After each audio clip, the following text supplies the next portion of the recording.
बिस्मिल्लाहिर्रहमानिर्रहीम। अस्सलाम वालेकुम। कैसे हैं सब लोग? दुआ है कि अल्लाह करे कि आप सभी लोग बहुत खैरियत से हों। शुक्र है रब्बुल आलमीन का कि जी हम भी ठीक हैं अल्हम्दुलिल्लाह। हाँ जी, क्या हो रहा है आज भाई बेकिंग हो रही है। बहुत अरसे के बाद बेकिंग कर रहे हैं, तो आज आप सभी लोग बहुत ही अच्छा सा वेरी सिंपल केक सीखने वाले हैं। सभी का दिल बहुत खुश होगा कि इतना आसान और देखने में भी अच्छा, खाने में लाजवाब ऐसा केक सीखेंगे। तो आप सभी लोग सीखने वाले हैं vanilla cake with chocolate frosting. तो ये केक सीखेंगे फ्रॉस्टिंग के साथ सीखेंगे, चाहें तो वैसे भी रख सकते हैं। तो इसके लिए अज्जा क्या आपको चाहिए होंगे, यहाँ पर चाहिए आपको 2 प्याली मैदा और उसमें चीनी चली जाएगी आपकी 1.25 प्याली। इसको आप पीसेंगे, पीसना ज़रूरी है क्योंकि जो आज मेथड हो रहा है उसमें चीनी का पीसा जाना ज़रूरी है। मैं हाथ के हाथ डालती जा रही हूँ। 2 प्याली मैदा, 1.25 प्याली चीनी जो कि पीसी गई है। अच्छा, चीनी को पीस के रखें ना तो थोड़ी देर में ही वो सख्त होनी शुरू हो जाती है, उसमें डलियाँ सी बन जाती हैं। तो उसको अगर आपने देर में ज़रा बनाना है केक तो उसको आप हर थोड़ी देर के बाद डलियों को खोल लीजिए। रेसिपी कार्ड चल रहा है, वहाँ से भी आप सब लोग नोट कर सकते हैं। अच्छा जी, फिर से बता रही हूँ। 2 प्याली मैदा, 1.25 प्याली चीनी जिसे कि पीसा गया है, 1 खाने का चमचा है बेकिंग पाउडर, 1 चाय का चमचा इसमें है नमक, इन सारी चीज़ों को पहले मिक्स करेंगे। अच्छा सा मिक्स कर लेंगे, इससे जो शुगर की गुठलियां हैं वो भी टूट जाएंगी।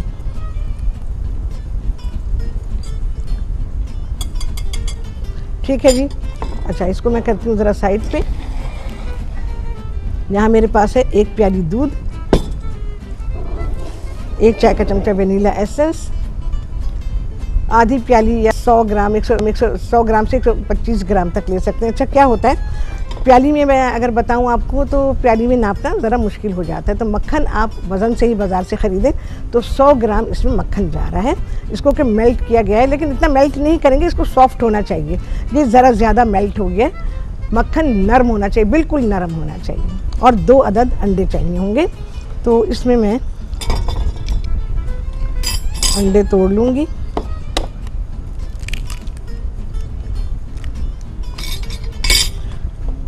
आपको पता है अंडे में फेंट कर ही डालती हूँ, हालांकि हमने इसको फेंट लेना है, लेकिन उसके साथ फेंट लेना है, लेकिन फिर भी मैं यहाँ पे इसको फेंटूंगी।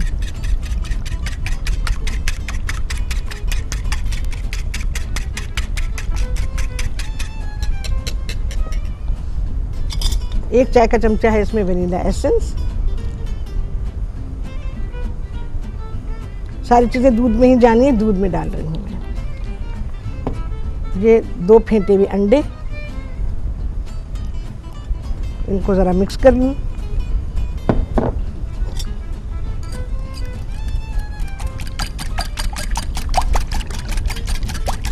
अच्छा, ये सारा काम करने से पहले एक चीज़ आपको बता देती हूँ। यहाँ मैंने केक टिन्स लिए हुए हैं। अच्छा, जो केक टिन इस वक्त मेरे पास है ये सैंडविच टिन कहलाता है।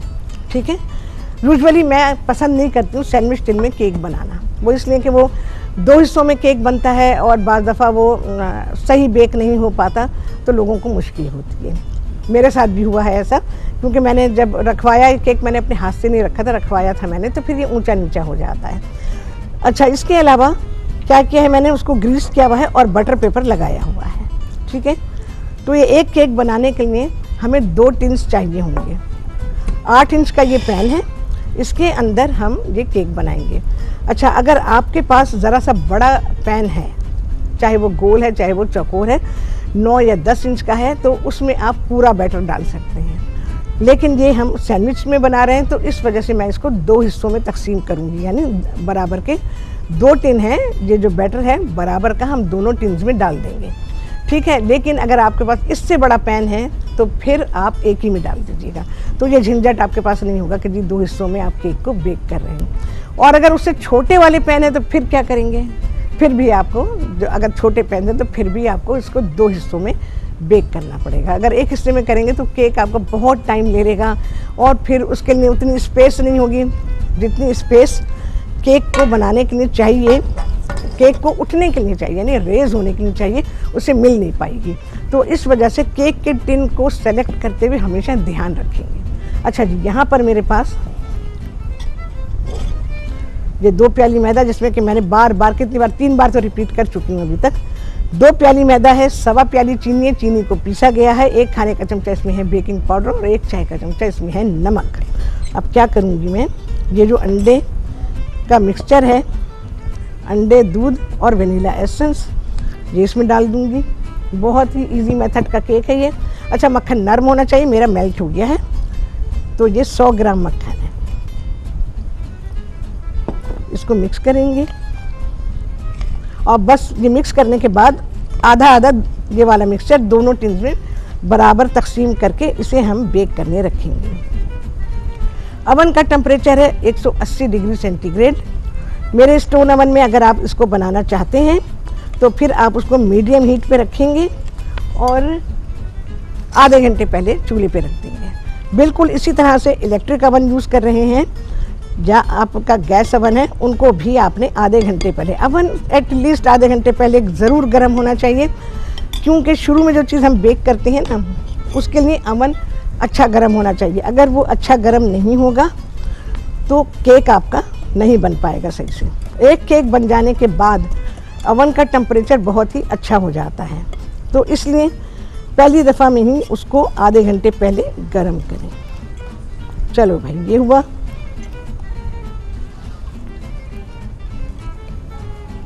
इसको मिक्स करेंगे ज़रा, बहुत हार्डली मिक्स नहीं करना है। चीनी इसीलिए पीसी गई है कि जब हम इसको मिक्स करें तो हमें बहुत मेहनत इसके लिए ना करनी पड़े। चलो भाई,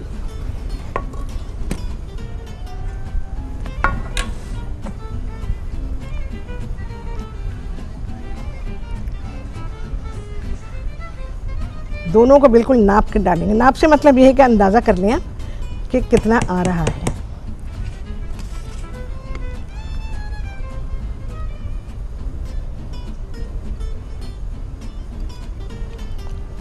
अच्छा, क्या करेंगे, टिन को अपने बराबर करेंगे, ये बहुत ही ज़रूरी है।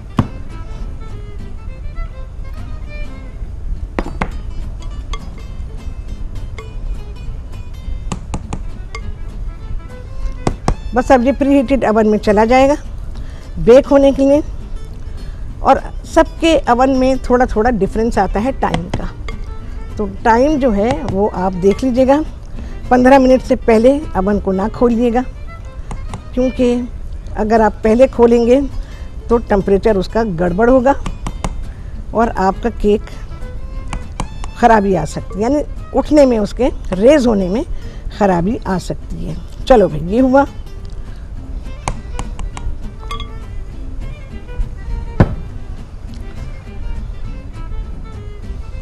ये बराबर करेंगे, ठीक है, सब तरफ बराबर कर लें। उसको थोड़ा टिल्ट कर लें। अच्छा, इसके अलावा और क्या होता है कि जब हम केक बेक करने के लिए रखते हैं तो इसको थोड़ा सा हमें इस तरह से करना पड़ता है। लोग बहुत ज़ोर ज़ोर से करते हैं, ज़ोर ज़ोर से करने की ज़रूरत नहीं, इसको पटकने की भी ज़रूरत नहीं है, बस हल्के से ऐसे कर देते हैं। ठीक है जी, ये कर लेने से ये होता है कि एयर बबल्स अगर उसमें होते हैं तो वो निकल जाते हैं। तो अब मैं इसको बेक करने के लिए रखूँगी। सेंटर रैक है, सेंटर में आप इसको बेक करेंगे। अच्छा, देख लेंगे किस तरह से रखेंगे। अगर आपके अवन में 2 टिन्स रखने की जगह ना हो तो फिर आप एक ही टिन रखिएगा।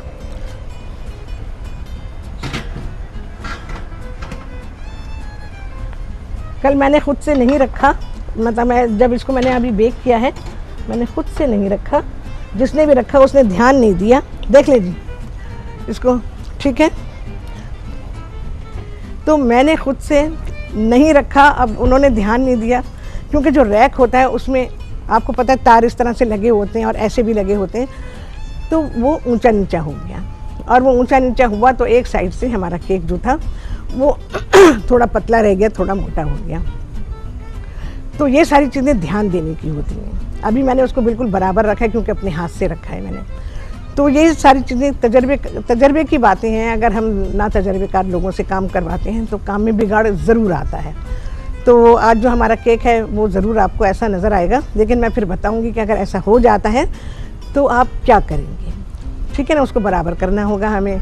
और फिर उसके लिए जब हम आइसिंग लगाएंगे तो क्या करेंगे, तो ये सारी चीज़ें अपने अवन को पहले से देख लीजिए। उसमें आपने रैक लगाया हुआ है, ट्रे ना लगाएं, रैक लगाएं। ट्रे लगाने से ये होता है कि जो उसका टेम्परेचर है वो उस तक प्रॉपर नहीं पहुंच पाता। अच्छा, मेरा क्योंकि इलेक्ट्रिक अवन है और फैन, उसमें से फ़ैन सिस्टम है, तो हमने ऊपर नीचे का दोनों को ऑन किया हुआ है, यानी जो उसका ग्रिलर होता है वो भी ऑन है और अवन का फ़ैन भी ऑन है। तो उसको हीट नीचे से भी बराबर मिलेगी और ऊपर से भी बराबर मिलेगी। चाहे आपका गैस अवन है या इलेक्ट्रिक अवन है, जो भी है, आप रैक लगाएं, उसमें ट्रे ना लगाएं, ताकि आपके केक को टेम्परेचर सही तरह से पहुंच सके। अच्छा, गैस अवन में क्या सिस्टम होता है, गैस अवन में सिर्फ आपको जो हीट मिल रही होती है वो नीचे की तरफ से मिल रही होती है, ऊपर से नहीं मिलती है। तो ऊपर से तो ये होता है कि जब हम उसको ऑन करते हैं तो नीचे से होती हुई हीट ऊपर जाती है, फिर वो केक को ऊपर से बेक करती है। अगर उसमें ग्रिलर सिस्टम भी है तब भी वो, इसके बारे में चलो बात करते हैं। आ गया है ब्रेक। ब्रेक के बाद क्या करेंगे, फ्रॉस्टिंग बनाएंगे और आपको दिखाएंगे बेक हुआ हुआ केक इस ब्रेक के बाद।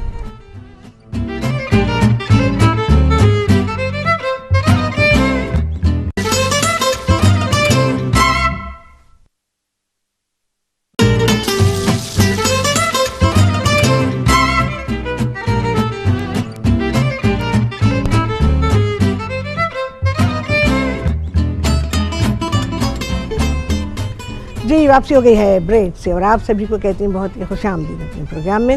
अच्छा जी, केक तो मैंने आप लोगों के सामने रख दिया अवन में, वो बेक हो रहा है, अभी हम खोल नहीं सकते हैं, तो देखेंगे आफ्टर 15 मिनट्स, ठीक है। तो अब इसकी आइसिंग बनाएंगे हम, और फ्रॉस्टिंग जो बन रही है तो उसके लिए आपको चाहिए 3 प्याली आइसिंग शुगर और 2/3 प्याली आपको चाहिए होगा इसमें कोको पाउडर। 1/3 प्याली दूध डालेंगे, लेकिन फिर भी थोड़ा एक्स्ट्रा रखेंगे। अगर हमें लगा कि कंसिस्टेंसी इसकी करेक्ट है तो ठीक है, नहीं है तो ऐड करेंगे। अगर हमें बहुत थिक लगी तो ऐड करेंगे, अदरवाइज इट्स ओके। और 1 चाय का चमचा इसमें जाएगा वनीला एसेंस, और इसके अलावा इसमें तकरीबन 100 ग्राम मक्खन मेल्टेड, ये इसमें शामिल किया जाएगा। तो चलिए जी, पहले मैं इसको मिक्स कर लेती हूँ।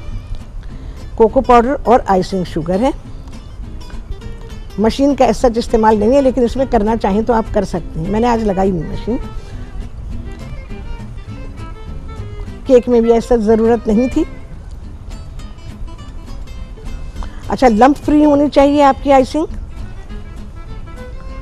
और दोनों चीज़ों को मिला के, जैसे कोको पाउडर है, आइसिंग शुगर है, इसको छान लें तो बहुत ही अच्छा है। ये एक जान हो जाए तो उसके बाद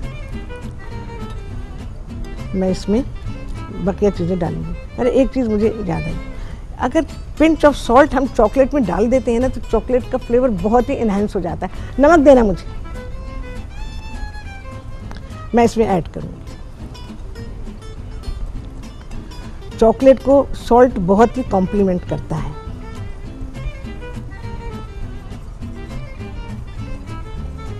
मैं ज़रा लम्प्स फ्री कर रही हूँ इसको, क्योंकि छना वाली नहीं मेरे पास।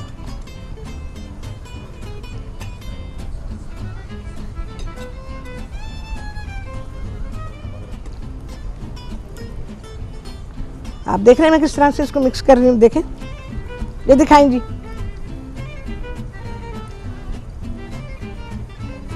देखें जी, बिल्कुल मैंने एक जान कर दिया इसको, जस्ट अ पिंच। देखें, बहुत छोटी पिंच है। मिक्स कर देंगे अच्छी तरह।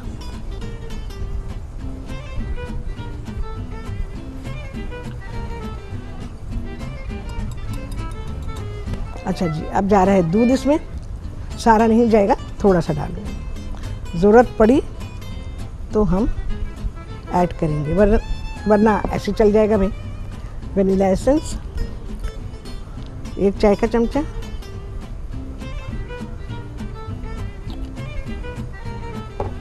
और ये मेल्टेड बटर 100 ग्राम मक्खन भी लेंगे।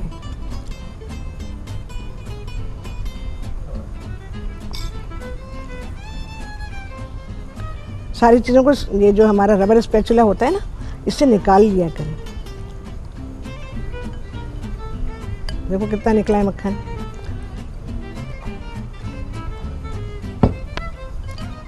अच्छा, मैं अभी विस्क अपना इस्तेमाल नहीं करूँगी।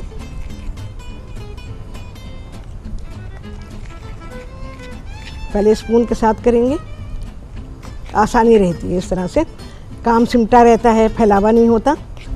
और चॉकलेट अगर फैल जाए, यानी कोको पाउडर है, चॉकलेट है, इसका फैलावा बहुत होता है, हाथों पे भी बहुत लगता है। तो इसीलिए देखभाल के, अब जैसे मैं आपको बता रही हूँ तो ये सारी टेक्निक्स हैं, काम भी सिमटा रहे, आपका काम हो भी जाए, चीज़ें भी सही बन जाएं। आई गेस डालने की ज़रूरत होगी नहीं, जैसा लगता है।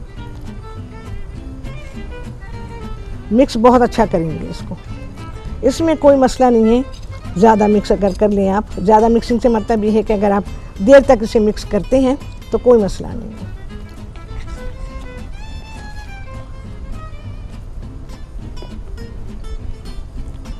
अच्छा, लिक्विड डालते हुए हमेशा एहतियात करें, क्योंकि अगर एक बार लिक्विड ज़्यादा हो गया तो फिर आप आइसिंग का कुछ नहीं कर सकेंगे, फिर आपको सारी चीज़ें और ऐड करनी पड़ेंगी बिला वजह की परेशानी। तो इसलिए एहतियात ये करें कि शुरू में ही हाथ रोकें। मैं भी मुझे डालना पड़े, अभी मैं कह नहीं सकती हूँ, लम्स हैं, काफ़ी ज़रा मेहनत करनी पड़ेगी इस पर, ताकि ये बिल्कुल स्मूथ हो जाए। नहीं तो आप इलेक्ट्रिक बीटर को भी इसमें इस्तेमाल कर सकते हैं। मैं ज़रा एक निगाह देखूं, चले जी, यहाँ पे देखते हैं ज़रा। ओके, देखें जी, बहुत अच्छा बन रहा है, देख लें जी, ज़्यादा देर नहीं खुला, हो गया ना, बस सही।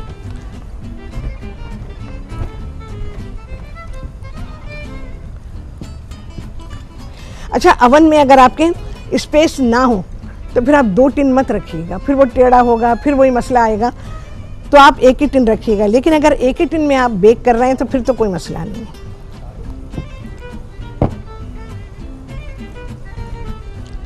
ये देख रहे हैं आप, मैं इसके लम्स को ब्रेक कर रही हूँ, उसमें स्मूथनेस आती जा रही है।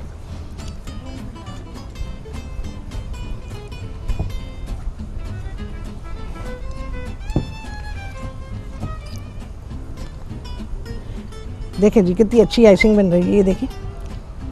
देखें,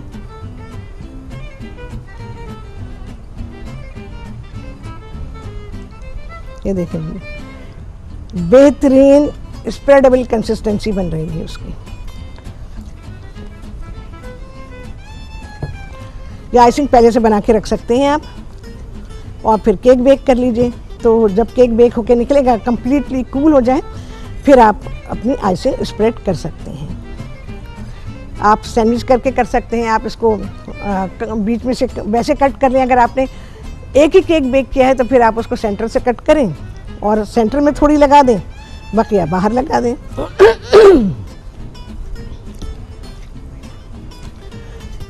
मेरा ख्याल है हमारा ये पूरा का पूरा जो अभी टाइम है ये इसी में जाएगा, क्योंकि मैं इसमें कुछ लम्स मुझे नज़र आ रहे हैं, तो मैं इसे पूरी तरह से ब्रेक करूँगी। तो ये आपको पूरी टेक्निक पता चल जाएगी। अच्छा, ज़ोर लगाना पड़ रहा है इसको मिक्स करने में, तो जब आप आइसिंग बनाएंगे तो इस बात का ख्याल रखिएगा कि आपको लगे कि हाँ, आपको मेहनत करनी पड़ रही है ये आइसिंग बनाने में, अगरचे कि आप इसको हैंड विस्क के साथ या जो हमारा फेंटू है इसके साथ बना रहे हैं। तो फेंटू आपका मजबूत होना चाहिए, उसके तार मजबूत होने चाहिए, नहीं तो फिर इलेक्ट्रिक बीटर को आप इसमें इस्तेमाल कर सकते हैं। दूसरे ये कि आइसिंग को चेक करने का तरीका भी मैं आपको बता देती हूँ। थोड़ा सा आप ऐसे लेके और इसको आप ऐसे करके देखें, ठीक है, इस तरह से। इस तरह आपने उंगली पे ज़रा सी आइसिंग ली और आपने ऐसे करके देख लिया। एक तो आपको ये भी पता चल जाएगा कि इसमें चीनी साबुत साबुत तो नहीं है, और दूसरे ये कि ये कितनी मिक्स हो गई है ये भी पता चल जाएगा। तो ये बिल्कुल स्मूथ हो चुकी है, आइसिंग हमारी तैयार है। बस कहीं कहीं अगर लंप नज़र आ रहा है तो उसे मैं डेफिनेटली रिमूव करूँगी। गीला कपड़ा साथ रखें जब भी केक बनाने का काम करें, ख़ास तौर से चॉकलेट केक बनाने का काम अगर कर रहे हैं तो गीला कपड़ा आपके पास होना चाहिए, जिससे कि आप अपने हाथों को बार बार साफ कर सकें, वरना फिर कपड़ों पे धब्बे लगते हैं और फैला हुआ होता है।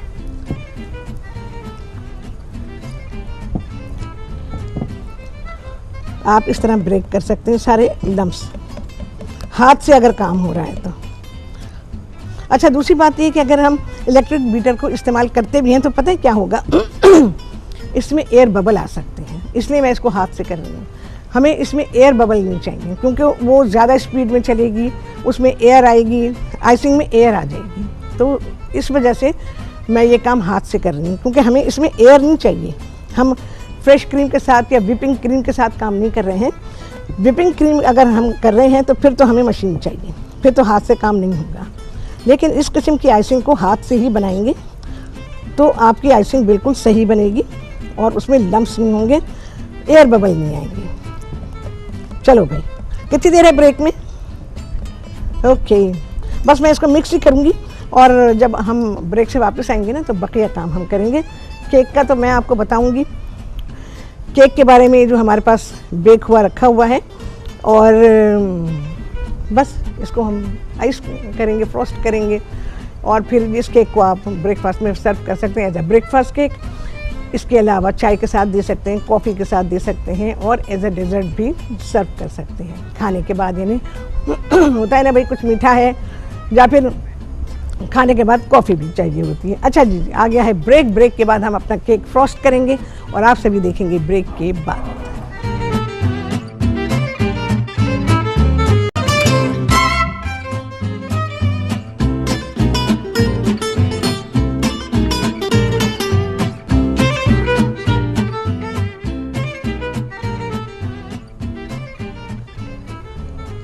हाँ जी, वापसी हो गया है ब्रेक, और आप सभी को कहती हूँ बहुत ही खुशामदीद अपने प्रोग्राम में। अच्छा जी, जो मैंने आपसे कहा था ना, केक अगर उठ जाए आपका, एक साइड से दबा हुआ है, एक साइड से उठा हुआ है, तो क्या करेंगे? मैंने इसको ट्रिम कर दिया, यहाँ से ट्रिम किया, और जहाँ से ये दबा हुआ था वहाँ मैंने या नीचे थोड़ी आइसिंग लगा के, ये देखें आइसिंग लगा के उसको रख दिया ताकि हाइट इसकी बराबर आ जाए। ठीक है, अब हाइट बिल्कुल बराबर है। तो अब यहाँ पर मैं किसी स्पैचुला वगैरह की ज़रूरत नहीं है। ये जो हमारी फ्रोस्टिंग बहुत ही लाजवाब तैयार हुई हुई है। स्पून का इस्तेमाल करेंगे, किसी उसकी पैलेट नाइफ की, स्पैचुला की ज़रूरत बिल्कुल भी नहीं है।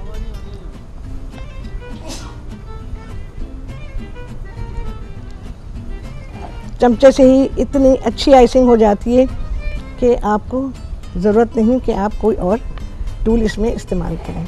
अच्छा जी, ये भी है इसी तरह से, थोड़ा सा है ना, ये हर अवन में होगा इस तरह से। ये केक हमारे बेक हो गए तो आप ये देख सकते हैं। इसको भी मैं क्या करूँगी, थोड़ा सा है ना,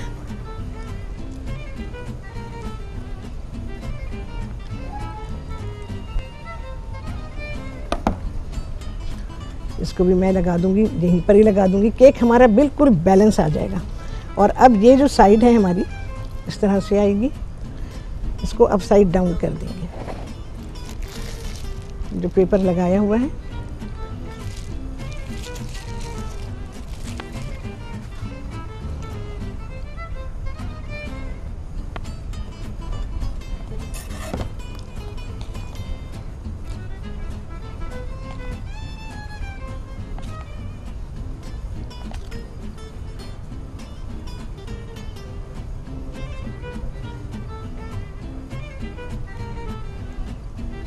देखें जी, क्या अच्छी तरह से आइसिंग लग चुकी है।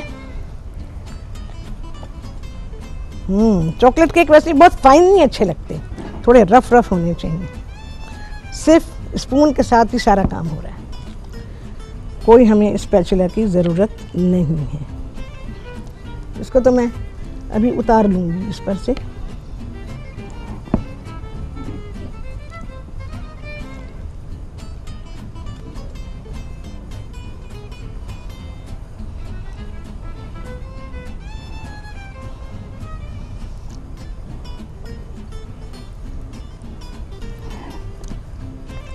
थोड़ी सी जगह जो बाकी है उस पर भी लगा लें।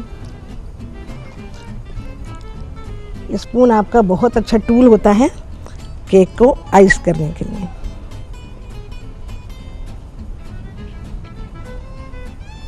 चलो भाई, केक को इसका पीस कट करते हैं।